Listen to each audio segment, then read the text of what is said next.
يقول اخو عبدها عباس يحرم علي لذة النوم، مشتاق لك يا عذب الانفاس تعرضت عشاق مع الغيوم، من العطش مالوف الاساس ومنتظر سمكك مع لزوم، البركة لنظام فوق قرطوس صغر لذيذ القلب مرسوم، على شبه في الشام واوطاس والهند والشيشان والروم، ندري جماله بين الاجنوس ما يعدلوا به ظهره،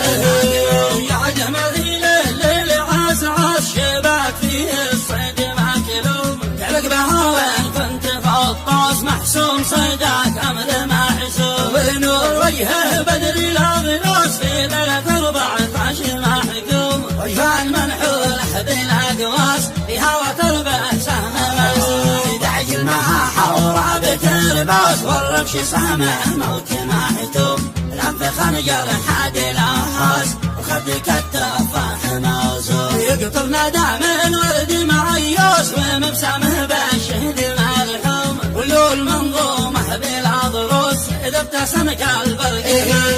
هي سقاني من ذرك الكوس، من زبد علاني ما فتوم، ولا عنده مثل العاجم اللوس أو راس صيفاني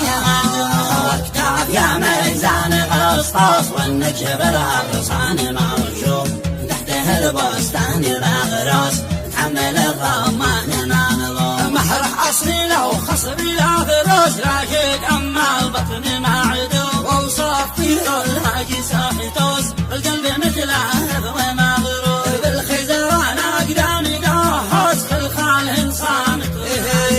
يا منيا ابن الحضرمي خوص اقدر على بعدك ولو